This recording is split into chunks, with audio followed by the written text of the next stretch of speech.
The longer Israel's able to put pressure on Hamas, the more laptops they can confiscate, the more pieces of documentation they can collect and analyze, and the more parts of Gaza they control, which leads to more information. So that pressure cooker only allows Israel to be able to get more intelligence, which will increase their operational capabilities for rescuing hostages.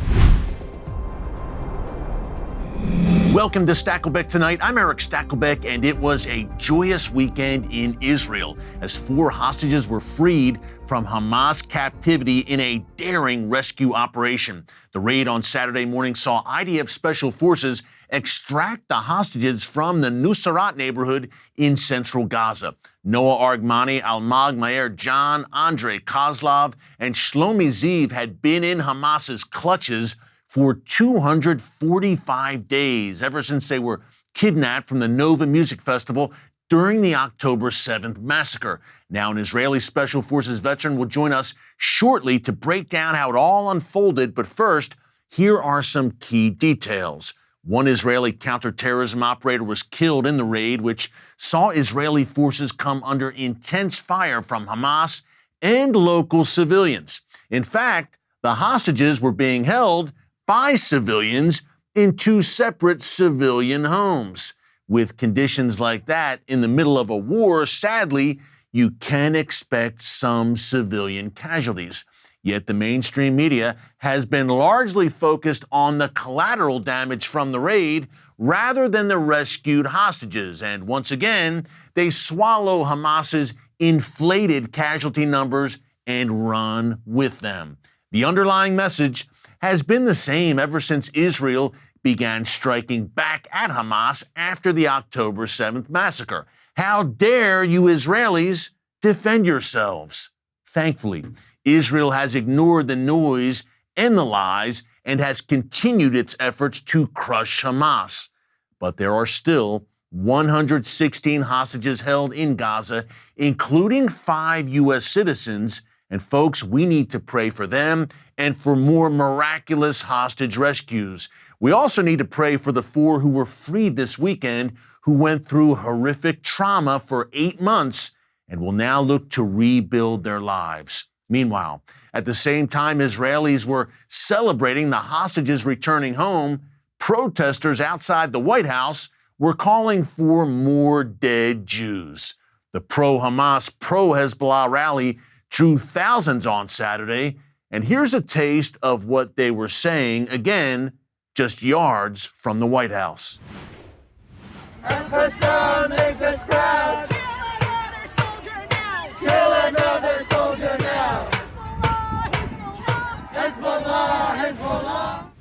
These delightful protesters, some of them clad in Hamas bandanas and face coverings, called for jihad against Israel and the murder of Zionists, all while defacing statues and confronting the U.S. Secret Service and Park Police.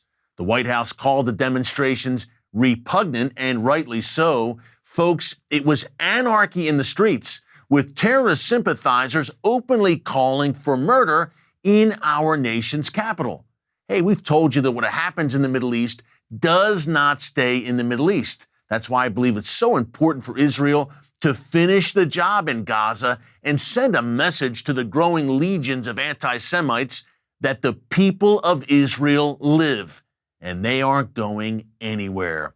An Israeli Special Forces veteran and counterterrorism expert joins us to break it all down. Aaron, always great to see you. Hey, as someone who's been on similar raids in the past as a member of an elite Israeli Special Forces unit, what were your big takeaways from Saturday's hostage rescue, a daring operation? Eric, it's good to see you, my friend. Always a pleasure. There's a couple of pieces I want to unpack here that immediately struck me after the operation went down. The first thing I want to talk to is that this was a what we call, there's an expression in Hebrew, Modain nolad bashetach, which means this was a field intelligence-driven operation. And without the 8 months of pressure, or what we call in Hebrew, sir lachatz, which literally translated means pressure cooker, without that 8-month strategic pressure cooker campaign put on by the IDF throughout Gaza, including the recent limited incursions we saw into Rafah, that pressure cooker campaign generates the necessary field intelligence needed to be able to bring home hostages. From what I understand, over the last couple of weeks, the Israeli Defense Forces, their intelligence agencies, the Amman, the Shin Bet, our domestic security service, had been working on this operation for several weeks. There had been multiple opportunities where they may have tried to actually successfully conduct this operation, but pulled back because it wasn't perfect. And let me explain perfect. We need to know when, we need to know how many, we need to know what rooms, we need to know what buildings, so that every operation like the one that we saw can be custom designed. There were multiple Tier 1 assets. The lead unit on this operation was the Yamam, or the Yechida Miyuchedet Mishtartit, which is Israel's national police hostage rescue counterterrorism unit. The operation, from what I understand, was conducted during the day. They would have dressed up, in my opinion, as locals to be able to infiltrate in broad daylight. That was the choice they made. And what that does is it buys them time, and time is what you need. And then lastly, the Imam has a very unique capability. It's one of the only counterterrorism special operations units in the world that will conduct a room entry from 360 degrees, which means they will come in from multiple doors, multiple breach points at the same time, which is very dangerous. That means that the operators are flagging each other.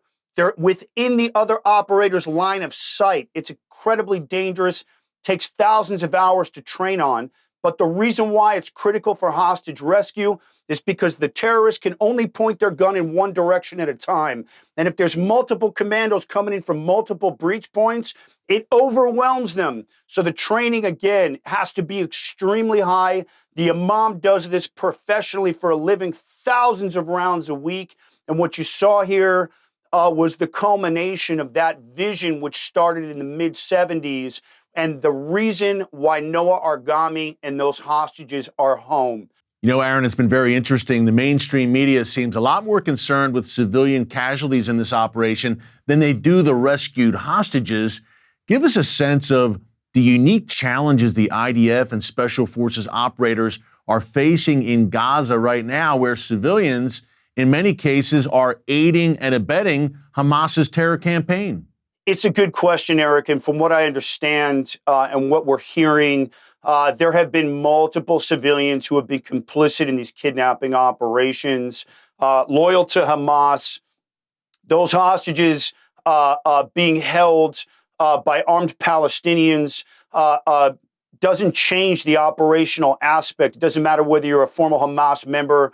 If you have a weapon and you are harboring, you are aiding and abetting in a kidnapping against Israelis, Israel's going to deal with you the same way they would deal with a terrorist.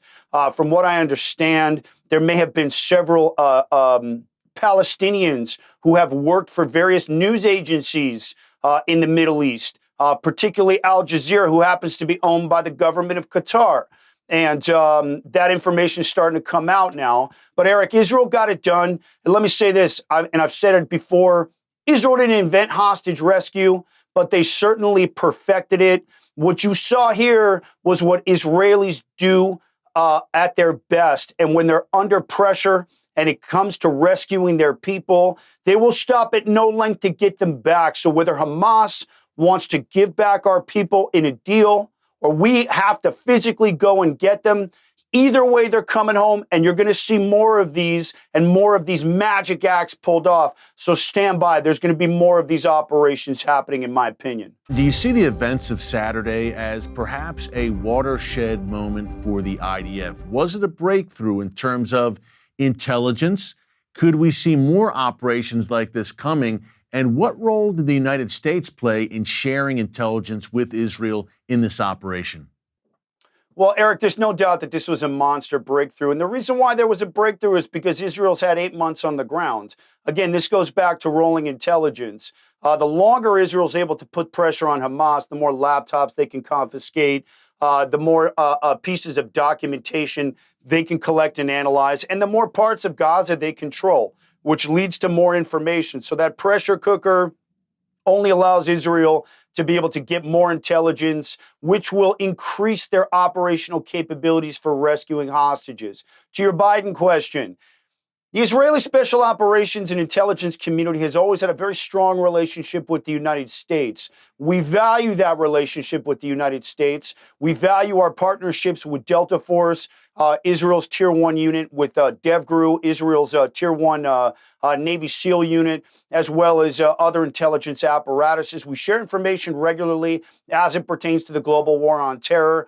And there may have, in fact, been U.S. Assets that did assist both technologically and with other pieces of information. I don't want to speak directly to it because those are safeguards, but those relationships matter. And I have heard that there were U.S. Assets that did assist in helping to collect the needed data to be able to collate and assimilate all of that information through osmosis, so that through that permeable membrane, Israel had the best battle plan in place to be able to launch that rescue campaign. And Israel's very grateful for their U.S. partners to be able to have access to that equipment and to that information as needed. So we really do appreciate them. And Eric, like I said, you're going to see more of these operations. Israel's got a lot more time, and Israel's breaking special operations records in the war on counterterror in 8 months here. So I wouldn't be surprised if you're going to see more rescue operations coming soon. Aaron, last question. Do you see any scenario in which Israel does not finish the job in Gaza and ultimately crush the Hamas terrorist death cult? And secondly, you and I have talked about the emerging threat to the north. Look, Hezbollah has intensified its attacks, these rocket barrages against Israel in recent weeks. What do you see coming next along that Israel-Lebanon border?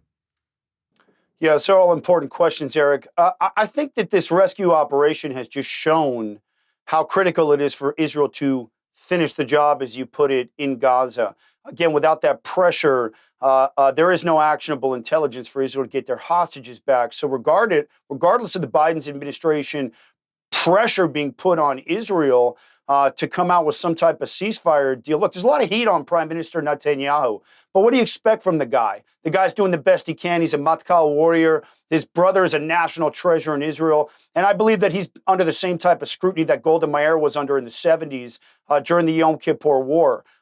He's in a very difficult position right now, trying to do the best that he can for a country of leaders who all serve in the IDF. Everybody knows, like we say in Hebrew, we pay a very high price to have a Jewish state. But Bibi's doing the best he can to navigate those tricky waters right now. Israel's got a very difficult political climate, and he has to pick up the phone when Biden calls because of that relationship. And he wants to be able to keep the United States leadership happy, but at the same time make sure that he's able to do what he has to do to protect Israel. They're very different situations because Israel's surrounded, which leads me to my next piece, the North. Eric, I wouldn't be surprised if the IDF moved into Lebanon at some time during the summer. The reason why I say that right now is because how much is Israel going to take? The fact is that Iran is behind Hezbollah and the other half a dozen proxies that have not only been attacking Israel for the last 8 months, for the last 30 years, Israel's been dealing with Hezbollah. Iran thinks these proxies are a way to keep their hands clean. Everybody knows that they're the string puller, the puppet master, if you will, the evil behind the curtain. It's no secret anymore. And there's been over 100,000 Israelis displaced from the north. So Israel's going to have to probably get tougher with the north. But at the same time, the U.S. understands that. If the pressure continues coming from the north, Israel's not going to have a choice but to go up into Lebanon and start handling business up there. We are joined now by government spokesperson for Prime Minister Benjamin Netanyahu, Israeli government spokesperson. Tal Heinrich is with us. Tal, always great to see you, and especially great at this time in the wake of over the weekend. You just sent me some amazing video, by the way, of that daring counterterrorism raid to rescue the hostages. What is the sense right now in Israel? A sense of jubilation, I would think, and in the Prime Minister's office as well in the wake of this very successful and needed raid.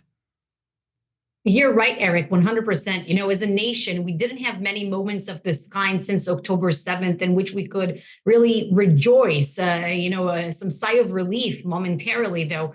And when we rescued these hostages in such a successful, precise operation, very, very complex, it was just a moment full of emotion for everyone in the country. And the footage that you just saw that I just sent you is really remarkable. And it came out today from the IDF. They released the buddy cam footage of the special unit forces that stormed these structures. One structure where the 3 male hostages were being held, that apartment among civilians, by the way, in the midst of a bustling civilian market and a scenery in the middle of the Gaza Strip, the central area, neighborhood called Nusirat. And how our forces are discovering the 3 hostages. They're frightened and reaching out to them and telling them, we're here to rescue you. It's really remarkable. I don't think when you watch this footage, really, a Hollywood plot cannot compete with it. Yeah, I think not a dry eye in the house, at least for me over the weekend. Just seeing the jubilation, too, Tal, of the hostages reunited with their families. This has been such a topic, obviously, of discussion in Israel and beyond. Right now, we've got the international community, the UN, the Biden administration, really turning up the pressure on Israel to agree to a ceasefire. This seems to suggest what happened over the weekend, that, look, Israel can't do that prematurely.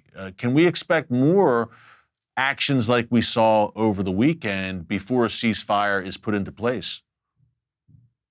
So a few things to unpack here. First, whenever our forces have precise intelligence and they know, they have a plan of how to rescue hostages without putting them in harm's way, of course, then we will carry out an operation. It's very, very complex. Again, when you read more and more about what our forces have done there, you really get down to it and realize how remarkable what they did was on that weekend. But we're a nation that's committed to the principle of leaving nobody behind. And we will achieve all goals of the war as we defined them on October 7th, which is to bring back all remaining 120 hostages who are still held there in Gaza in terrible conditions, and also dismantling Hamas. These goals, they go hand in hand, and we will achieve them. The idea of a ceasefire when Hamas is still in power and hostages are still being held in Gaza, it's not even a question. It's not negotiable on our end. We will not leave our people behind, and we want to see a different future. We said when we launched this counter-terrorism operation in Gaza that we're not in it to degrade Hamas or deter Hamas or contain Hamas. We want to dismantle Hamas. We just about a week ago, last week rather, we commemorated the 80th anniversary of D-Day. Imagine what would have been the case if the Allies haven't sought a total victory against the Nazis. A total victory thanks to which you and I are able to freely speak and have this conversation today. Hamas is pure evil, and it must be defeated. Yeah, Tal, about 45 seconds left. Hey, obviously, the nation in celebration over the weekend, and for good reason. We did have Benny Gantz pull out the coalition. As this war, 8 months in, and Hamas, still some work to be done in crushing Hamas. Do you still sense that sense of unity among the people of Israel in the face of this threat? Well, after this successful rescue operation, even more so. Again, we are proud to be part of this nation. Every Israeli you would go on the streets of Tel Aviv, Jerusalem, wherever you go and talk to, you will get the sense of how committed we are to each other, to leaving nobody behind. We all want the same things. The overwhelming majority of Israelis want to bring the hostages home, make sure that Hamas will never, ever be a threat to us again. And Gaza as a whole territory. We said that this round should be the last round. We don't want to see any more wars with Hamas or with other terror elements in Gaza. And we hope that between us and our Palestinian neighbors, we'll have a different horizon for the future, should they choose differently and realize that choosing terrorism and a refusal to accept the idea of a Jewish state will always be a dead end for them. Folks, as we wrap up here, a few quick final thoughts. Number one, remember, there are still some 116 hostages in Hamas captivity in the bowels of Gaza, in those tunnels, and maybe even in civilian homes, as we heard earlier. Here's something I want you to pray about: a miraculous rescue for all 116, a biblical-style rescue. What do I mean by that? Well, we have two examples here, a true biblical precedent of hostage rescues. Number one, Genesis 14. Do you remember this story where Abraham took 318 well-trained men, went north, and rescued his nephew Lot, who had been taken captive by pagan tribes? It was an absolutely improbable operation led by Abraham, but they did it, and Lot was freed. Secondly, take a look at 1 Samuel. King David and his men returned from a campaign only to find that the Amalekites, another enemy of Israel, another pagan tribe, had taken all of their women and children and goods hostage as well. Well, David and his men conducted a daring hostage rescue in that instance as well, and they brought the captives home. We are calling for the captives to be freed, that they are brought home to Israel, so we see more joyous reunifications like we saw over the weekend. So folks, really, truly keep that in your prayers. You can't even fathom what these hostages are going through. Stakelbeck Tonight, my all-new nightly series on current events through a bold biblical lens. Make sure you hit the subscribe button so you never miss an upload, and tap the bell icon so you're notified every time a new video is posted. And don't forget to share your thoughts, insights, and comments below. Thanks for watching, and God bless.